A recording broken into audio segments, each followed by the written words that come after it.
Basically I am a lawyer, law প্রফেশনে belong করতাম। আসলে আমার দাদু বা আমার মানে যেটা আমাকে বলা হয় ঠাকুরদা এবং আমার জ্যাঠামশাই, তারা বাই প্রফেশন লয়ার ছিলেন বা ব্যারিস্টার ছিলেন। আমি মানে তাদের কথা শুনে শুনেই বড় হয়েছি, এবং তাদের যে বুকস, সেই বুকস পড়েই আমার সেই ওকালতি প্রফেশনে আসা। বাট ওকালতি প্রফেশনে আসার পর যেটা মনে হয়েছিল যে এটা আমার কাপ অফ টি নয়। মানে আমার নেচারের বিরুদ্ধে আমি একটা প্রফেশনকে হয়তো বেছে নিয়েছি। হয়তো মানে আমার জিনগত একটা ব্যাপার থাকে না, একটা হেরিডিটি থাকে, সেই হেরিডিটিতে আমার বংশ পরম্পরা যেরকম ল প্রফেশনে লোকে যায়, সেরকম ভাবেই আমি হয়তো চলে এসেছি। বাট যখন দেখলাম যে মিথ্যের সাথে লড়াই করতে হয়, কোনো মানুষের ডেভেলপমেন্ট করা যায় না, আমি সবসময় এটাকে বলি যে কিল মানে ইউ কিল, আপনাকে মেরে আমি বড়লোক হই। সো আমার মনে হয়েছিল যে কখনোই এই ধরনের প্রফেশনে নিজেকে আবদ্ধ করে রাখবো না। আমি এমন কিছু করতে চাই যেখানে মানুষের ভালো হবে, মানুষের সাথে কাজ করতে পারবো, এন্টারপ্রেনার হব, ইন্ডিভিজুয়াল বিজনেস করবো, এবং অনেক বড় বড় ড্রিম ছিল। ড্রিমগুলো এতটাই বড় ছিল যেগুলো লোকে হয়তো শুনলেও খুব আনএক্সপেক্টেড হয়ে যেত। সো ভাবতো যে হয়তো হয়তো রূপকথার গল্পের মতন ছিল আমার কাছে। তো আমি যখন এই স্বপ্নগুলোর কথা ভাবতাম, তখন একটা জিনিসই ভাবতাম যে চাকরি করে বা এই প্রফেশনে থেকে কিন্তু আমার এই ড্রিমগুলো, স্বপ্নগুলো পূরণ করা যাবে না। যদি আমাকে ড্রিম ফুলফিল করতে হয়, যদি আমাকে সত্যি সত্যি রিচ জায়গায় পৌঁছতে হয়, আমাকে এন্টারপ্রেনার হতে হয়, তাহলে একমাত্র একটাই জায়গা, সেটা হচ্ছে বিজনেস। আমাকে বিজনেস করতে হবে, এবং এমন একটা বিজনেস যে বিজনেসটাতে আমি থাকি আর না থাকি, আমার বংশ পরম্পরার, আমার জেনারেশনের পর জেনারেশন, যেটাকে বলা হয় প্যাসিভ ইনকাম, সেই জেনারেশন পর জেনারেশন যেন প্যাসিভ ইনকাম আমার ফ্যামিলিতে আসতে থাকে। ফ্রেন্ডস, আমি আপনাদেরকে বলতে চাইবো 2013 কথা, যখন 2013-তে আমার বাবা যখন এক্সপায়ার করে গেল, আমাদের প্রায় 100 বছরের পুরনো কোম্পানি, মানে আমার ঠাকুরদাদার আমল থেকে যে পুরনো কোম্পানি, সেই কোম্পানিটা একদিনে কিন্তু বাবার মৃত্যুর পর বন্ধ হয়ে গেছিল। যখন কিনা আমাদের বাড়ির ইনকাম প্রায় 2-2.5 লক্ষ টাকা পার মান্থ আমার বাবা রোজগার করতেন, সেই ইনকামটা টোটালি বন্ধ হয়ে গেল। কেন? আমরা খুব কনজারভেটিভ ফ্যামিলি থেকে বিলং করতাম, আমরা 2 বোন, আমি ছোট ছিলাম। আমার ফ্যামিলিতে আমার মা, আমার দিদি এবং আমার বাবা, বাবা সঙ্গে ছিলেন, আমাদের পিসি ছিলেন, বাল্য বিধবা উনিও ছিলেন। সবাই কিন্তু আমরা একটা কনজারভেটিভ ফ্যামিলিতে মানুষ হয়েছিলাম, এবং আমাদের বাইরে বেরোনো, বাইরে গিয়ে সিনেমা দেখা, বাইরে গিয়ে কোনো এন্টারটেনমেন্ট আমাদের ছিল না। আমাদের যা কিছু আনন্দ, যা কিছু ছিল, সবকিছু বাড়ির মধ্যে ছিল। বাড়িতেই বাবা মার সাথে আমাদের ছোটবেলা থেকে বড় হওয়া। কিন্তু বাবার যে একটা কনজারভেটিভ মনোভাব, যে ছেলে মেয়েকে বাইরে পাঠানো যাবে না, তাকে বিজনেসের মধ্যে ইনভলভ করা যাবে না, তাকে কোথাও ছেলেদের সামনে বাইরে বার করা যাবে না, ভীষণ একটা কনজারভেটিভ মনোভাবে বড় করেছিল। যে কারণে আমরা ফ্যাক্টরিতেও যাইনি, ফ্যাক্টরির কোনো কিছু জানিও না, ফ্যাক্টরি কিভাবে চলে সেটাও আমি জানি না, কে ম্যানেজার, কে কর্মচারী, তাদের সাথে কি ইকুয়েশন সেটাও জানি না। আমরা যখন বাবা মারা গেলেন, আমরা একটা কি বলবো, একটা হঠাৎ করে একটা ডিজাস্টারের মধ্যে পড়লাম, যেখানে সমস্ত লোকেরা, যারা আমাদের কর্মচারী, যারা ম্যানেজার, তারা এসে বললেন আমার মাকে যে ম্যাম, মানে তখন তো আর ম্যাম বলতো না, মা, মা আমরা এই বিজনেসটা কিন্তু আমরাই চালাবো, বাবু তো চালাতেন, কিন্তু আমরাই এখন চালাবো, তোমাদেরকে মাসে মাসে টাকা দেবো, কারণ তোমরা তো মেয়ে মানুষ, তোমরা তো এই ফ্যাক্টরিতে আসবে না, আর যদি তোমরা এটা না দাও তাহলে আমরা কিন্তু হরতাল করে দেবো। তখনকার দিনে খুব এটা শোনা যেত, হরতাল। আর সেই সময় আমার মা কিন্তু আমাদের দুটো মেয়েকে, আমাদের দুজনকে নিয়ে, আমার বাচ্চাকে নিয়ে আমি যখন এখানে ছিলাম, তখন আমার মা কিন্তু খুবই বিপদের মধ্যে পড়ে গেলেন, এবং সিদ্ধান্ত নিতেই হলো যে যদি আমাদেরকে জমিটা বাঁচাতে হয়, বা যদি আমাদের সত্যি প্রতি মাসে কিছু রোজগার দরকার, তাহলে ওদের কথাই শুনতে হবে, তাহলে একটা ভাড়াতে চলে আসে। ফ্রেন্ডস, ভাবুন, 100-150 বছরের পুরনো ইন্ডাস্ট্রি, যেটা বংশ পরম্পরায় আমার ঠাকুরদার থেকে আমার বাবা পেয়েছেন, বাবা চালিয়েছেন, সেই ইন্ডাস্ট্রি যদি একটা দিনের জন্য একটা মানুষের অ্যাবসেন্টে বন্ধ হয়ে যায়, তাহলে আমি শান্তা মুখার্জি, আমার যে বাই প্রফেশন, আমার লয়ারের ডিগ্রির কি কাজ? একটা ছোট্ট কাগজের কি মূল্য, যে যে সার্টিফিকেটটা আমার বাচ্চা ক্যারি করতে পারবে না, আমার বাচ্চা কোর্টে দাঁড়িয়ে বলতে পারবে না যে আমার মা লয়ার, আমার মা যদি নেই তার মানে আমি এসে সেই কাজটা করব, বা আমার হাজবেন্ড বলতে পারবে না যে আমি একজন চিফ এডিটর, উনি একজন টাইমস অফ ইন্ডিয়ার চিফ এডিটর, উনি দিল্লিতে থাকেন, উনিও এসে বলতে পারবেন না যে আমার ওয়াইফ একজন লয়ার, ল প্রতিষ্ঠানে আছে, ওনার ডিগ্রি নিয়ে আমি কাজ করব। তার মানে আমি নেই, মানে বাড়িতে এই রোজগারটা পুরো বন্ধ। ফ্রেন্ডস তখন আমার স্ট্রাইক করলো যে না, আমাকে কি করতে হবে, আমাকে এমন একটা প্রফেশন দেখতে হবে যে বাবার বিজনেস যদি 100-150 বছরের পুরোনো কোম্পানি হয়ে বন্ধ হয়ে যায়, তাহলে এমন আমি একটা প্রফেশন বাঁচবো যে প্রফেশনে যদি আমি নাও থাকি, আমার বাচ্চার ইনকাম বন্ধ হবে না, আমার বাচ্চার এডুকেশন বন্ধ হবে না, আমার বাচ্চা যদি পড়াশোনা করতে চায় বিদেশে, তার এডুকেশনে কোনো হ্যাম্পার হবে না। সেই সময় আমার কাছে আসে, কি বলবো, আমি ওপরের ঈশ্বরের আশীর্বাদ, উপরওয়ালার দোয়াতে ভেস্টিজ আমার জীবনে আসে, এবং তার সাথে সাথেই আমি ভেস্টিজকে চয়েস করে নিই। গ্রেস অফ গড যে আমি আমার ভেস্টিজকে চয়েস করেছিলাম 2014 জানুয়ারি মাসে, 5 জানুয়ারি। আর তখন থেকে সেই ইন্ডাস্ট্রির সাথে কাজ করা, এবং আজকের দিনে 2020 থেকে 2021 বাড়ি থেকে ট্রাভেল করিনি। আমার জীবনের সবচেয়ে বেশি সময় পাস করেছি আমার এই সময়, এই 1 বছর লকডাউন সিচুয়েশনে আমার মায়ের সাথে, আমার ফ্যামিলির সাথে, আমার বাচ্চার সাথে। বাড়ি থেকে বেরোয়নি, বাট এভরি মান্থ 15 লক্ষ টাকার উপরে রোজগার ভেস্টিজ আমাকে দিয়েছে।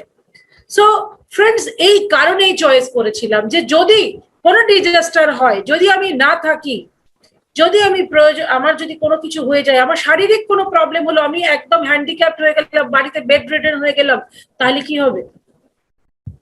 তাহলে কি সিচুয়েশন আসবে? আমার ড্রিম গুলো আমি কি করে ফুলফিল করব? দেখুন, হাজবেন্ড যে টাকা রোজগার করতো সেটা দিয়ে হয়তো আমাদের ডাল ভাত জুটে যেত, হয়তো নর্মাল যে লাইফস্টাইল ছিল সেটা জুটে যেত, বাট 1 কোটি টাকা দামের ফ্ল্যাট হতো না, 1 কোটি টাকা দামের গাড়ি আমি চড়তে পারতাম না, আমার মেয়েকে বিদেশে পড়াশোনা করাতে পারতাম না। তো আজকে কিন্তু এই ড্রিম গুলো, 7 বার বিদেশ যেতে পারতাম না, হ্যাঁ হয়তো মন্দারমণি, দীঘা বা দার্জিলিং হয়তো যেতে পারতাম, বাট 7 বার বিদেশ ট্রিপ করতে পারতাম না। ফ্রেন্ডস, আমি আপনাদের প্রত্যেককে একটা কথাই বলবো, এমন একটা ইন্ডাস্ট্রি, যে ইন্ডাস্ট্রিতে আপনি যদি সত্যি 3 বছর কাজ করতে পারেন, তাহলে আপনার লাইফের, আপনার পরিবারের আর কোনো কিছু করার কোনো প্রয়োজন হবে না। আর যদি আমি নাও থাকি, আমার প্রত্যেক মাসে আমার বাড়িতে এই 15 লক্ষ টাকার উপরে রোজগার ঢুকবেই, তার থেকে বাড়বে এবং কমবে না। হয়তো খুব বেশি বাড়বে না, আমি যদি কাজ না করি খুব বেশি বাড়বে না, হয়তো 15 লাখ অ্যাভারেজ, 16 লাখ 17 লাখের মধ্যেই ঘোরাফেরা করবে, বাট কিন্তু ইনকাম স্থায়ী থাকবে। আর এই জন্যই এই প্রফেশনকে বেছে নেওয়া। লাস্ট 2020 থেকে 21 সাল পর্যন্ত কোনো লয়ারের কাজ নেই, কোনো লয়ারের কাছে কোনো কেস নেই, কোর্ট 100% বন্ধ, সারাদিন বসে থাকলেও একটা ক্রিমিনালও আসছে না, কোনো কেসও আসছে না, ফৌজদারি কেসও নেই। তো ভাবুন যে আজকের দিনে এই প্রফেশনে যারা আছেন তাদের কত কষ্ট। আমাদের ফ্রেন্ডসরা ফোন করে যখন, কষ্ট পাই, যে বলে কেমন আছিস, তুই কত ভালো লাইফ লিড করছিস, তুই লকডাউনে অডি নিলি, আর আমাদের জানিস তো চলছে না, 3 মাস হয়ে গেল, একটা কেসও পাইনি। খুব কষ্ট লাগে, খুব কষ্ট লাগে, এবং শুধু ওপরওয়ালাকে ধন্যবাদ জানাই রাইট টাইমে রাইট ডিসিশন নেওয়ার জন্য। সো এই কারণেই এই ডিসিশনটা নেওয়া। হয়তো অনেকটা বড় করে ফেললাম, বাট এটা অরিজিনাল কথা, আমার মনের কথা, সেই জন্যই আজকে আমি আপনাদেরকে শেয়ার করলাম। কারণ অনেক মানুষ আমাকে শুনছেন, যাদের হয়তো একটা ডিসিশন, একটা চিন্তা ভাবনাই আজকে কিন্তু তাদের লাইফ পরিবর্তন করে দেবে, আর একটা ভুল ডিসিশন আপনাকে কিন্তু অনেক নিচে ফেলবে। 2019 কিন্তু আমি আমার 1 কোটি টাকা দামের ফ্ল্যাট কিনেছি, এবং এই যে অডিটা, সে যেটার প্রাইস প্রায় 1 crore টাকা, সেটা কিন্তু আমি 2020-তেই নিতাম, বা সত্যি বলতে প্যান্ডামিক সিচুয়েশনের জন্য আমরা 1 বছর পিছিয়েছি। তার মানে আমরা কিন্তু 4-5 বছরের মধ্যেই কিন্তু এটা কমপ্লিট করেছি। আপনি যদি ভেস্টিজ 5 বছরে আপনার কিন্তু জীবনের সমস্ত স্বপ্ন পূরণ করতে পারেন, এটা পসিবল, অনলি 5 ইয়ার্স। বাট আপনি যদি, কেউ যদি মনে করে যে আমি আজকে ভেস্টিজ জয়েন করলাম, আর 6 মাসের মধ্যেই আমার গাড়ি বাড়ি ব্যাংক ব্যালেন্স সবকিছু হয়ে যাবে, আমি বিদেশে চলে যাব, আমি এটা চলে যাব, পসিবল না, এটা মিথ্যে কথা হয়ে যাবে। বাট আপনি যদি টিকে থাকেন, সিস্টেমের সাথে থাকেন, 3 বছর, 3 বছর এই বিজনেসে পড়াশোনা করতে হবে, 3 ইয়ার্স এডুকেশন নিতে হবে, দ্যাটস ইট, আপনার জীবনের সমস্ত স্বপ্ন পূরণ হয়ে যাবে। আপনাকে 45 বছর অপেক্ষা করতে হবে না। লোকের একবার অ্যাচিভ করার পর সেকেন্ড টাইমে আবার কাজ করতে হয়তো মনে মনে কষ্ট হয়, লোকের চেক কম হলে মনে হয় মনক্ষুণ্ণ হয়ে যায়। আসলে মানুষ কিছু অ্যানালিসিস করে না, আমি কতটা দিলাম, আমার কতটা 100% আমি দিয়েছি এই বিজনেসকে, এটা এই মানুষ অ্যানালিসিস করে না। মানুষ সবসময় অন্যের দিকে আঙ্গুল তুলে তাকায়, যে অন্যের ভুল কতটা এস্টাবলিশ করলে আমার নিজের দোষটা যাতে কম দেখানো যায়।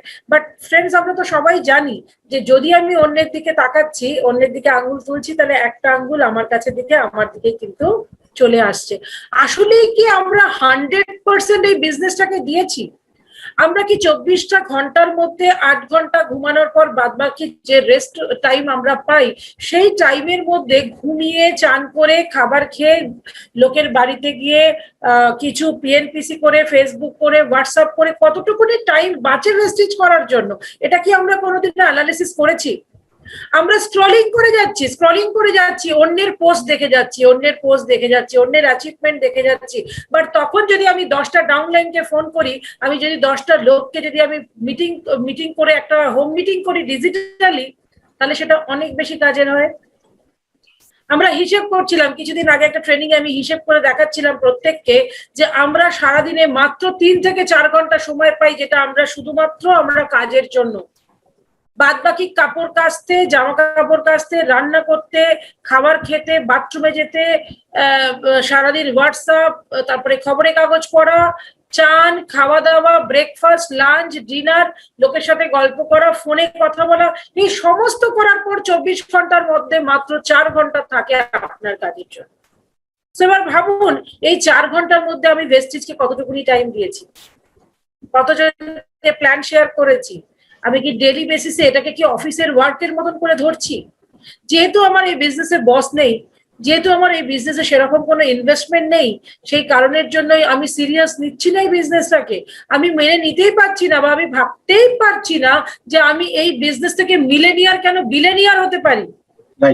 কারণ এই বিজনেসে মাত্র বাড়িতে 2000 থেকে 3000 টাকার প্রোডাক্ট লাগে, যে 2000-3000 টাকার মাসে কেনাকাটা করলে মিলেনিয়ার হওয়া যায়, এই ভাবনাটা আমাদের মধ্যে গ্রো করছে না। আসলে আমরা মেন্টালি আগে মিলেনিয়ার হতে পারছি না। আপনাকে আগে মিলেনিয়ার মেন্টালি হতে হবে, দেন আপনি মিলেনিয়ারের পদক্ষেপে যাবেন। ফ্রেন্ডস, হয়তো ছোট মুখে খুব বড় কথা হয়ে যাবে, বাট আমি আপনাদেরকে এটা শেয়ার করতে চাইবো। যদি আমি কোথাও রিক্সা করেও যাই, যদি আমার ভাড়া 30 টাকা হয়, আমি সেখানে 50 টাকা পে করি, বিকজ অফ তাকে সাপোর্ট করা শুধু নয়, তাকে সাপোর্ট করলাম, তাকে টিপস দিলাম, এক্সট্রা টিপস দিলাম, সেটা নয়, এটা ফিল করা সারাদিন ধরে যে আই এম রিচ, আমার এটা ক্ষমতা আছে, আমি তাকে সেটাকে দেওয়ার জন্য আমাকে ঈশ্বর অতটা বড় জায়গায় নিয়ে গেছে, ওপরওয়ালা আমাকে অতটা জায়গায় বড় নিয়ে গেছে যে আমি তাকে 20 টাকা এক্সট্রা দিতে পারছি। আমি যদি পার্লারে যাই, আমি আমার কোনো পার্লার প্রোডাক্ট ইউজ করি না, বাট আইব্রোজ করার জন্য আমাকে প্রতি মাসে হয়তো পার্লারে যেতে হয়। যদি আমার 50 টাকা চার্জেস থাকে, আমি হয়তো 70 টাকা 80 টাকা দিই সেই মেয়েটাকে যে আমার আইব্রোজ করে দিচ্ছে, বিকজ অফ সে প্রতি মাসে যতই কাস্টমার থাকুক না কেন, আমার প্রায়োরিটি সবার আগে, আমার যে সিটটা সেটাকে স্যানিটাইজ করে দেওয়া, আমাকে আগে নিয়ে গিয়ে বসানো, সবসময় প্রায়োরিটিতে রাখা। I am feeling rich. আপনি যদি এরকম ধরনের ফিলিংস নিজের মধ্যে নিয়ে আসবেন, নিজের মধ্যে যদি আপনি যতক্ষণ আসবেন, আমরা যখন ঈদের দিন জামা কাপড় পরি, একটা ফ্রেশ পাঞ্জাবি সাদা জামা যখন পরে যখন বেরোই, তখন কি কেউ মনে হয় কেউ গরিব কে বড় লোক? তখন মনে হয় সবাই যেন ধনী, সবাই ধনী। কেন? যে আমরা নতুন জামা কাপড়টা পরে বেরোচ্ছি, তখন আমাকে মনে হচ্ছে কি একদম ফ্রেশ, আমি যেন মনে হচ্ছে কোথাকার একটা নেতা বা কোথাকার একটা বড় সেলিব্রিটি। ফ্রেন্ডস, যদি আমরা প্রতিদিন আমাদের যেটা আমাদের কি বলবো, আমাদের রেগুলার ওয়াইজের জামা কাপড় যেটা আমি অফিসিয়াল পরে যাচ্ছি, সেটা যদি সব দিনই আমরা যদি লন্ড্রি থেকে কাচিয়ে সুন্দর করে ইস্ত্রি করে ফ্রেশ জামা কাপড় পরি, তাহলে আমাদের ফিলিংসটা কিন্তু রিচ মনে হবে। ফিলিংসটাকে রিচ করার জন্য ফার্স্ট আপনাকে নিজেকে মিলেনিয়ার বানাতে হবে, আপনাকে মেন্টালি ভাবতে হবে আই এম এ মিলেনিয়ার, দেন কিন্তু আপনার কাছে টাকা অ্যাট্রাক্ট করবে। আপনি যদি টাকাকে অ্যাট্রাক্ট না করেন, আপনি যদি মিলেনিয়ারের জায়গাটাকে অ্যাট্রাক্ট না করেন, আপনার কাছে আসবে না। আমাদের কি মনে হবে, আমরা দেখবেন যখন আমরা অটোওয়ালাকে মানে সিএনজি ওয়ালাকে, আমরা রিক্সাওয়ালাকে সবচেয়ে খারাপ পকেটে যে নোটটা আছে না, সবচেয়ে যেটা দুর্গন্ধযুক্ত, যেটা একদম পচা হয়ে গেছে, ওই নোটটা দেওয়ার চেষ্টা করি, নিজের কাছে ভালো রাখার চেষ্টা করি। তো সেখানে মেন্টালিটি কি করে গ্রো করবে? যদি আমাদের এটা মেন্টালিটি থাকে না, সে তো গরিব মানুষ, এই 10 টাকা নিয়ে 20 টাকা নিয়ে সে তার সংসার চালাচ্ছে, আমার কাছে ক্ষমতা আছে, ওটা আমি ব্যাংকে গিয়ে হয়তো চেঞ্জ করে নিতে পারি, আমি তাকে ফ্রেশ টাকাটা দিই। আমাদেরকে ভাবতে হবে মেন্টালি আমরা রিচ, আমাদের ভাবনা চিন্তা সবকিছু চেঞ্জ করতে হবে, দেন আপনি কখন মিলেনিয়ার হয়ে যাবেন আপনি বুঝতেই পারছেন না। আপনি বুঝতে পারবেনও না, ওপরওয়ালা আপনাকে অনেক বড় জায়গায় নিয়ে চলে যাবে। তো নো প্রবলেম, আমরা শেখানোর জন্যই এসছি। ভেস্টিজ আমাদের শুধুমাত্র ভেস্টিজের বিজনেস শেখায় না, অনেক কিছু চেঞ্জ করতে শেখায়।